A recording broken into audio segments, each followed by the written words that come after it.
So IAG Group is facing a lot of headwinds, but is this stock about to turn around and take off, or are they going to crash and burn?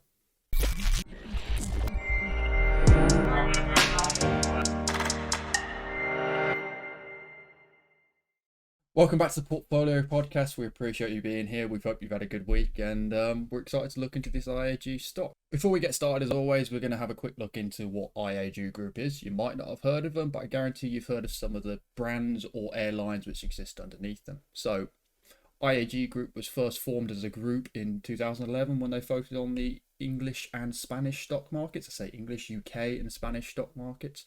So it's relatively new as an actual group, though obviously the subsidiary companies have been around for quite a while. Are they monopolising? Well, this is part of it. So every time they have acquired a new airline, they've obviously had to go through UK and European and American sort of legal bodies to say, right, okay, we're not diluting all the competition out of the market. Because obviously competition ruling, you can't have a monopoly, and they're quite hot on that in trading laws. So, but some of the airlines that do exist under IAG, Aer Lingus, if you've heard of them, used to be an Irish company. So that primarily deals with their European and North American flight routes. British Airways, everybody's heard of them. That's global. They cover all markets right across the globe, primarily operating out of London, but they do fly all over the world. Lberia deals with Latin American and European routes. I've not heard of them personally. They've got another couple of smaller companies as well, one called Level, which operates out of Spain. They deal with long-haul flights mainly to the States, and another one called Veuling, which deals with mostly short-haul flights within inside of Europe. So they've got the globe pretty much covered. I think they operate with something like 533 jets. If you think they're worth like 30 million a pop, it's a fair amount of investment in chunks of metal. But they don't really, as we know from like the Rolls Royce episode, a lot of them don't buy the planes. They rent them on air miles. So very true. Yeah, potentially they could own some of them, but there's not 30 million worth of assets sitting in a yard somewhere, unfortunately, or in the air. Absolutely spot on. That's going to be a really important point later when we actually look into their finances and their sort of liquidity availability, because obviously a lot of the gear is rented to be able to fly with it, which is a good thing in times like these, because at least if you're renting the gear, then you can stop renting the gear and cancel the contracts and at least recover some money within obviously the limitations of said contracts. But yeah, it's a somewhat saving grace at some points. The interesting point that they sort of make it quite apparent on their website as well, if you actually go on the IAG Investor Relations, is that the group only decides the strategic directions for the airlines. They don't deal with the day-to-day running of each airline. So they can all operate completely independently, do their own advertising, change their own policies and stuff like that. They only deal with the long-term strategic direction of each of the airlines, which I thought was quite novel. Now, whether that's to do with the comment we were talking about before about the competition laws, and they've had to do that because they've got such a broad spectrum of airlines and they've got such a wide market they're covering, or such a large market sector. Maybe that's so they're kind of acting like they're acting like an umbrella company, basically. Correct. Yeah. So it's a catch-all. It's almost like an investment group for airlines, for one way of putting it, with a little bit more control. But I don't know whether that is the case. Whether they've had to limit their control over the individual companies just to settle competition laws and allow them to keep investing in new airlines. So the cons. Unfortunately, this is a company that's been absolutely slammed by COVID, and it doesn't look pretty, unfortunately. Well, yeah, I mean, look at the travel industry. It's completely obliterated over COVID. It is. Hotels shutting down, small airlines having massive trouble. It's only it stands to reason that a large airline and airline holding company is having even more trouble. That's a lot of planes that they're having to cancel contracts for, or postpone contracts, or just take the hit on the rent. I know a lot of them do them by miles, so if they're not flying, they're not paying. So, there is some upside to the business models that some of these companies have in place. But it's just a mess, though. And when you actually look into their numbers and look into their sort of passenger usage, and I think they call it passenger kilometres or seats per kilometre, effectively. So look at the number of seats they're flying per kilometre they're flying, and then they look at the number of passengers that's filling those seats and give you a utilisation rate. And their utilisation rate is only about 60% still. Now, whether it's because there's still social distancing restrictions on some flights, you just don't know. But even compared to 2020, the utilisation rate was actually 68%. So in 2021, it's actually come down further. Obviously, start of the year was more impactful because of COVID. But when you actually come and look at it as a Q3 perspective, as in the last quarter coming up to September, they still were not in a great position. Even with those returning numbers, yes, flights are coming back, but we're still nowhere near 2019 numbers. So it's an interesting one. It could have been the fact, though, during 2020, they reduced the amount of planes they had, so the utilisation was kind of higher than... It was like a false high. Now they've brought planes back ready for the re-release of, more tourism coming back, and they've brought the planes back ready, and it's just not happened. Potentially, could that be something that's the market might not have come back, and especially even with Omicron, that might be causing even more problems for them. So but they for the first 9 months of the year, at least, they were running at a 2.6 billion euro loss, which, I mean, previous years they were in 2019 they were turning a 2.6 billion euro profit. So it's an enormous swing. I mean, 2020, when you look at it, they actually lost 7.3 billion, which was a huge amount of money. Ow! So it's literally like a cliff face when you look at their financial reports and you look at it if on a graph. It just drops off. And it's understandable why, because of everything that's been going on. But unfortunately, even though they were in a fairly strong position, a hit like that, it's going to take a while to recover from. You don't just get punched in the face by the Gypsy King and then come out walking, do you? So you're going to take a little wobbler, and it's going to take a while to get back into the fight. So for sure. Some of the other cons we've got, so they're currently carrying just under 20 billion euros in debt, which is a sizable amount. But one of the slight positives they had is we've got 10.6 billion euros in liquidity. 7.6 is cash. The other one is available debt assets they've got for them. So if they were to continue at that current rate, then theoretically they've got 3 or 4 years of cash burn available. So they're not in a terrible position, but also it's going to take them a long time to recover from that. One other interesting point I did see is that Moody's has actually reduced their debt rating by 3 notches. So they're down to double B, which is classed as non-investment grade. So obviously if they're trying to borrow money, it becomes more risky for you to lend the company money, and therefore, because of the investment grade, you would be expecting a higher interest rate return due to the higher risk associated with it. So for them to go and borrow more money is going to become more expensive unless they're able to find a private investor to lend them more money. So there's greater risks, and with greater risks comes more problems comes higher interest rates, and it becomes a snowballing effect, unfortunately.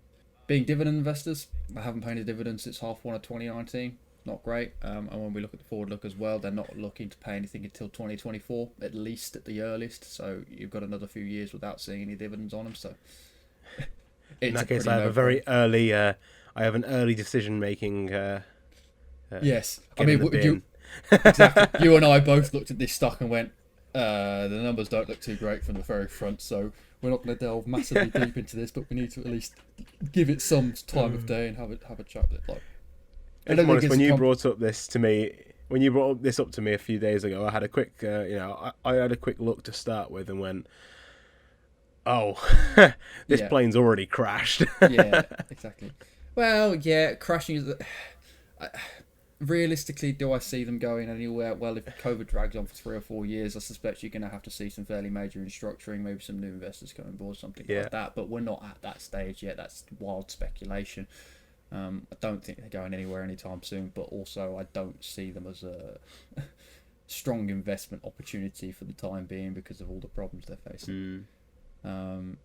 Obviously, the big one at the bottom there is the Omicron impact. I mean, the bonus episode I released earlier last week, I did a huge spiel on that and talking about this, and particularly stocks like this. I was talking about these things might be good for swing trades, but not necessarily good long-term investments, and I don't think you or I are even looking to do those anyway. So, I mean, swing trades have higher risk than what we're doing, and it's not worth, to me, putting my capital at risk for something that, I might get 10-15% gain, maybe even more, but I could also lose 10-15%, it double as fast. Exactly. Not worth it to me. Exactly. But that episode that you put out is an amazing episode, and I recommend it to all of our traders out there, just to get a bit more insight into what's going on. I think it was needed. There's a bit of history behind it. And I had to put something out given what had been going on, and the fact I think I've seen that situation before with the first COVID impact. Obviously, not more extreme in that example than what's currently going on so far. I think you hadn't seen it yet, so I've sort of made that episode for you to sort of say, right, this is what happened in that particular example. Hopefully you can take some learning from it, and then we'll both learn more as we go through it a second time, and hopefully make smarter decisions. So yeah, for sure. I went digging for some pros. I did find some, which is good. So Q3 results show an improving picture. So this is obviously up until September of this year.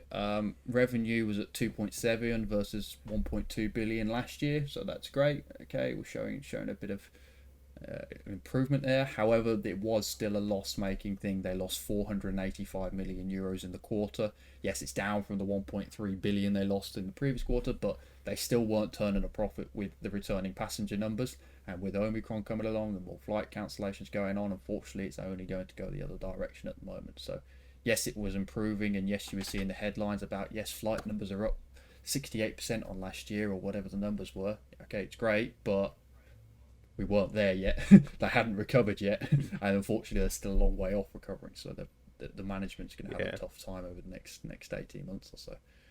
I've got to say, in the short time that I've been trading and also working with you, we've looked at a lot of companies, and I still can't get my head around how often we just throw the word billion around. Yes, it's absolutely crazy. But this is what I always get to. I was used to working in retail, and you've had a good day if you've taken $5,000 in the store, and those were big numbers back in the day. I thought, we made £50,000 this week or whatever the number was, and then you move obviously into the automotive industry, and you suddenly start throwing the word million around. And it's like, okay, you're talking about millions, and now I can sit in a meeting and throw the word million around and not really be too fazed by the amount of money going around. You see the new starts coming and going, oh, here's the big numbers. And we just talk nonchalantly about it. And now you come into the investing world, and it's gone from millions to billions. You get exactly the same thing. It's not just billions, it's sometimes it's tens and hundreds of billions. Like, exactly. It's ridiculous amounts of money, and it scares the life out of me sometimes when someone's just there like, yeah, they're down 2 billion this month. Yeah, exactly. And then if we ever start looking at economies of scale and looking at entire country GDPs and stuff like that, we'll start talking in trillions, and we'll do the same thing all over again. So, big money. It's big money. One of the biggest gems I did manage to find in the rough, though, was actually their cargo sector, which didn't surprise me, but I hadn't considered the thought until I actually saw it. They're actually up 15% on 2020, which was up on 2019 as well. And I thought, okay, that's quite interesting, because obviously everything that's going on with shortages in the country, in the world at the moment, shortage of shipping containers and shortage of lorry drivers and stuff like that, flying goods in an emergency situation, high value goods, is definitely worthwhile doing. I know for a fact in my industry I have done that, because I've needed to get goods in at short notice in 2 weeks, and you've paid an extra sort of 3 or 4 times the shipping costs as you would to get it shipped on a boat to get it here 3 or 4 times quicker, and you pay the air fee. So obviously they're hopefully repurposing some of their jets and getting some recovery money from that, so it's good to see. As we previously mentioned as well, volatility. Obviously with the Omicron variant, as news comes and ups and goes down, and we get even more information about how pathogenic it is and how good it is at dodging the vaccines and natural herd immunity, the prices are going to be going wild swings. I mean, I think when Omicron first got announced, that these shares ditched by something like 11%. They were up 4% the next day. So there's huge swing trading if you're into that particular thing, or even day trading. We don't do it very often. I don't particularly recommend it, but if you're that way inclined, it might be an interesting stock to trade on. Yeah. In the news, all in the news, mainly about price crashes, Omicron, people cancelling flights, all doom and gloom news, as expected, pretty much. Yeah. I couldn't find anything major of big detail. There was a couple of other news headlines about particular agreements between companies, and there was another one about they've got an extra €1 billion credit facilitation available to them, which I haven't taken yet. There's a couple of stuff like that, but none of them were majorly relevant. Though I was interested about previous headlines I remember seeing 2 or 3 years ago about British Airways strikes and pension fund issues and stuff like that. So I couldn't find anything recent about it, so I'm hoping they've resolved those issues. But obviously, if that's another impact they're having to assess, and it's another headache they've got to deal with. Same as this stuff about the 737 MAX 8 planes. They were supposed to probably receive an order of those, but obviously when they got grounded for 2 years, that's going to have an impact on their books and impact on this company as well. So it's yet another problem they're just having to deal with as a company. So they've been somewhat resilient so far to handle all of these, but COVID's really, really starting to take their toll on them. Forward look on the company. As mentioned, continued price volatility due to Omicron variant. I suspect we're going to see more double-digit drops and more high-digit gains over the next coming months as we learn more about it. So be ready for those. There's going to be some turbulence. Hey. But some of the turbulence they're facing is headlines in the news that we've seen about people cancelling hotels and holidays and meals out for Christmas. Bookings are going down and stuff like that. Now, I haven't seen anything directly linking to the airlines yet, but if people aren't going on holiday, people aren't going to be flying, and obviously they're not going to have bums on seats, and that's basically their business model. My speculation, as I spoke to before, is obviously as the Omicron causes more impact, they've got enough quality for 3 to 4 years. So there's nothing short term that's really going to phase them. But if COVID does start dragging on, it will have an impact.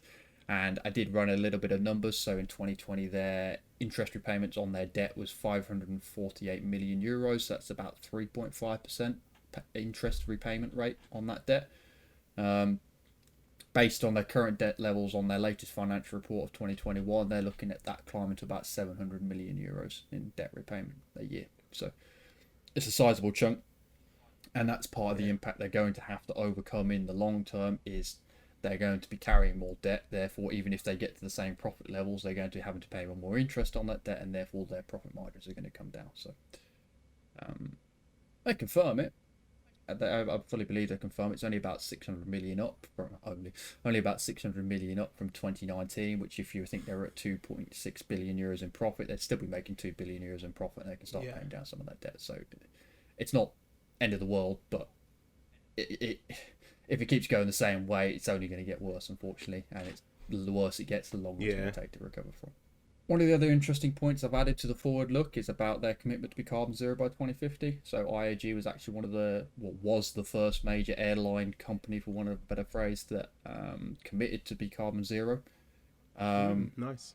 Now, the reason I put that in there is obviously we've seen firsthand in the automotive industry the expense and the pain and the lengths for having to go to become a green company in terms of the vehicles we produce.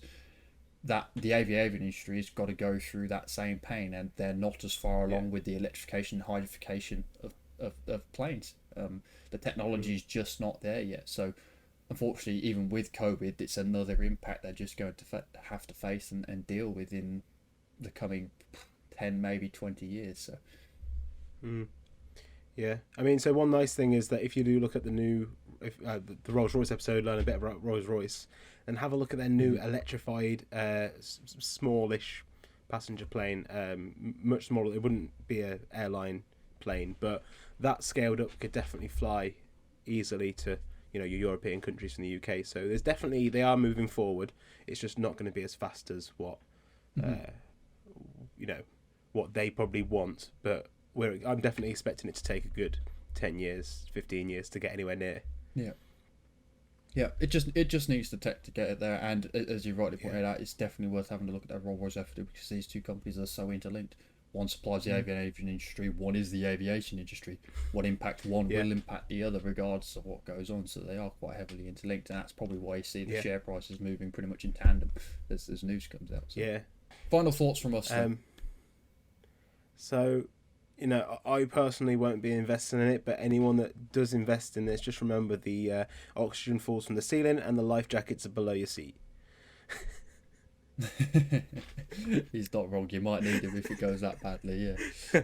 I'm in the same boat personally. I'm looking for long-term stocks. Long-term future of this doesn't look too great at the moment from this. Maybe in 4 or 5 years' time, when we're all forgotten about COVID, if that ever becomes a thing, then maybe it might be worth a look into as they start hopefully turning the company around. The big point I put on there is that if COVID drags on for another 2+ years, I'd start becoming more worried about this company. That's when I'd start being worried about their liquidity and their debt burden and everything else like that. But as it stands, I'd say risky, not investable, but not doom and gloom. As it stands, it's going to take a lot of time and effort for them to recover. They're not going to return to the same profit levels they were at 3 years ago overnight. It's not going to happen. It's not going to be an immediate rebound. There will be a knock-on impact. And to get back into fighting form effectively, or flying form, they're going to have to go on an efficiency drive, cut costs, make their business more lean, and also do a right sizing of the company. So whether that involves cutting heads, maybe cutting off less profitable divisions, you just don't know yet. But it's also, I suspect, their hope, or you'd hope their senior management's looking at and considering to make sure the company survives. And that is a key point with inside their statement, is their main focus at the moment is focusing on the survivability of the company and carrying the company through in as bigger and a best state as it can through this current crisis. Well, I think that pretty much sums up IAG, doesn't it? And guys, just remember the exits are here, here, and here, and the next video is just down there. So definitely click it and watch the next one.